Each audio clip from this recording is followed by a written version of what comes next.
دعا سرکار نے یہ فرمائی کہ یا اللہ اس کو ایسا شوہر عطا فرما جو پہلے شوہر سے اس کے حق میں زیادہ بہتر۔ آمین تو کہہ دیا، مگر عرض کیا کہ حضور میں نہیں جانتی کہ ابو سلمہ سے بھی بہتر شوہر میرے لیے کوئی ہو سکتا ہے۔ خیر سرکار تشریف لے آئے واپس، کچھ عرصہ گزرا، عدت پوری ہوئی تو حضور نبی کریم صلی اللہ تعالی علیہ وسلم نے ایک شہید کی فیملی کو اعزاز بخشنے کے لیے سرکار نے ان کو پیغام نکاح بھیجا۔ انہوں نے دل و جان کے ساتھ اس پیغام کو قبول کیا اور بڑی مسرت کا اظہار کیا اس پر۔ پھر اس کے بعد وہ فرمایا کرتی تھیں کہ جو سرکار نے وہ دعا فرمائی تھی نا، اس کی مجھے سمجھ اس وقت آئی جب سرکار دو عالم صلی اللہ تعالی علیہ وسلم کی طرف سے مجھے پیغام نکاح ملا کہ مجھے ایسا شوہر عطا فرما جو ابو سلمہ سے زیادہ بہتر۔ اور یہ آپ نے صرف اس لیے کیا تھا کہ ایک شہید تھے فی سبیل اللہ، اور ان کی بیوہ اور ان کے بچے جو ہیں وہ ضائع نہ ہو جائیں۔ اپنے حرم میں پاک میں داخل کیا، اور اس کے نتیجے میں جو ان کے بچے تھے حضرت ابو سلمہ سے، وہ بچے بھی سارے ساتھ نبی پاک صلی اللہ تعالی علیہ وسلم کے گھر میں آئے، اور نبی پاک صلی اللہ علیہ وسلم ان کی دیکھ بھال جو ہے نا وہ حضرت ابو سلمہ سے زیادہ بڑھ کر فرماتے۔ اس طرح نبی پاک صلی اللہ تعالی علیہ وسلم نے اگر کئی شادیاں فرمائی ہیں جن کو بے شرمی کی حد سے گزر کر مستشرقین یا دشمنان اسلام ایک طعنے کے طور پر استعمال کرتے ہیں، خاص طور پر عیسائی اور یہودی، مگر یہ کہ حضور سرکار دو عالم صلی اللہ تعالی علیہ وسلم کے زیادہ نکاح فرمانے میں کوئی نہ کوئی مصلحت ہوتی ہے، دینی مسئلہ، اس کے سوا کچھ بھی نہیں۔ اگر شوق کی بات ہوتی تو توجہ فرمائیں، سرکار دو عالم صلی اللہ علیہ وسلم جس وقت 25 برس کی عمر کے تھے تو اس وقت آپ 40 برس کی ایک خاتون کے ساتھ آپ نکاح فرماتے جو بیوہ تھی، بچے بھی تھے اس کے، یہ تو نہ ہوتا۔ حضور نبی کریم صلی اللہ علیہ وسلم تو اتنے خوبصورت اور اتنے زبردست کردار والے نوجوان تھے کہ جتنا اچھے سے اچھا رشتہ اور اچھی عمر میں کسی لڑکی کا رشتہ سرکار دو عالم صلی اللہ علیہ وسلم اگر اشارہ فرما دیتے تو آپ کے چچا ابو طالب جو ہے وہ لے آتے اور وہ مل جاتا، یقیناً ملتا، خوش ہو کر لوگ دیتے۔ مگر 40 برس کی خاتون سے آپ نے نکاح فرمایا، اور چاندی برس گزرنے کے بعد وہ کافی کمزور ہو گئیں، ان کے منہ سے دانت بھی گر گئے، بعض لوگوں کے قبل از وقت گر جاتے ہیں، مگر سرکار دو عالم صلی اللہ علیہ وسلم نے کبھی دانت منہ سے گر جانے کے بعد بھی اور خوب جوانی سے بھرپور ہونے کے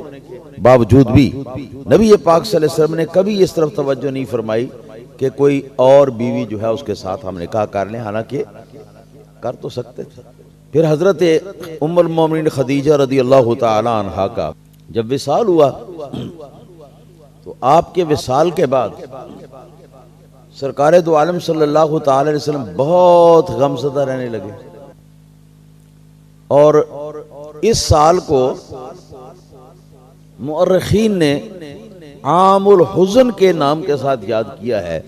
کہ یعنی غم کا سال، کہ جس سال میں نبی پاک صلی اللہ علیہ وسلم کے ذہن و قلب سے غم جو ہے وہ ختم نہیں ہوا۔ وجہ یہ تھی کہ چچا آپ کے ابو طالب اگرچہ جن کا اسلام لانا ثابت نہیں، مگر اس کے باوجود اپنا پیارا بھتیجا سمجھ کے حضور سرکار دو عالم صلی اللہ علیہ وسلم کا دفاع کرتے تھے، آپ کو مشرکین کے شر سے بچانے کی کوشش فرماتے تھے، اور آپ کی وجہ سے لوگ جو ہے نا وہ جھجکتے بھی تھے سرکار کے ساتھ شر انگیزی کرنے سے۔ اگر جب ان کی وفات ہو گئی تو اب میدان کھلا ہو گیا، مخالفین دشمنوں کے لیے بھی انہوں نے بڑی بڑی ایذائیں نبی پاک صلی اللہ علیہ وسلم کو پہنچائیں۔ پھر تو یہ حال تھا۔ اب کیا ہوا کہ ایک بی بی صاحبہ جو سرکار دو عالم صلی اللہ علیہ وسلم کی عمر سے کافی بڑی تھی، قد مبارک بھی ان کا بہت لمبا تھا۔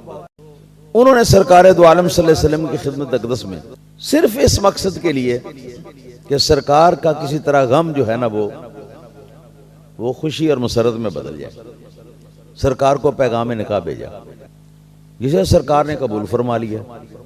حضرت بی بی سودا رضی اللہ تعالیٰ عنہ سے آپ کا مکی زندگی کے آخری سالوں میں نکاح ہوا، اور یہ اکثر بیشتر بتایا کرتی تھی خواتین کو کہ میں نے حضور کے ساتھ نکاح کسی دنیاوی غرض سے، یا یہ ہے کہ جیسے میاں بیوی کو ایک دوسرے سے ہوتا ہے، کسی ایسی غرض سے آپ کے ساتھ میں نے نکاح نہیں کیا۔ اور کہا کرتی تھی کہ تم لوگ تو جانتے ہو کہ میری اب وہ عمر بھی نہیں ہے، صرف دو باتوں کے لیے۔ ایک بات تو یہ کہ سرکار دو عالم صلی اللہ تعالی علیہ وسلم کی زوجیت کا مجھے شرف حاصل ہو جائے، کیونکہ سرکار کی جو زوجہ ہے دنیا میں، آخرت میں بھی وہ سرکار کی زوجہ ہوگی، اور آخرت کے اندر سرکار کا مقام سب سے زیادہ بلند ہوگا۔ سرکار کی جو ازواج مطہرات ہیں وہ بھی سرکار کے ساتھ ہوں گی۔ ایک تو یہ فائدہ حاصل کرنے کے لیے، اور دوسرے نمبر پہ میرے دل میں یہ بات تھی کہ میں سرکار دو عالم صلی اللہ تعالی علیہ وسلم کو ہنسا کر، ہنسی دلا کر، تو سرکار کا غم جو ہے نا، اور اس کو دعابہ کہتے ہیں عربی زبان میں، خوش طبی دعابہ۔ ان کے مزاج کے اندر یہ بات تھی کہ وہ بات کرتی تھی تو سن کر ہنسی آ جاتی تھی یا دل خوش ہو جاتا تھا۔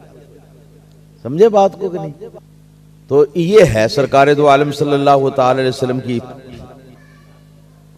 یہ کثرت ازواج کا معنی۔ اس کے بعد بھی سرکار دو عالم صلی اللہ تعالی علیہ وسلم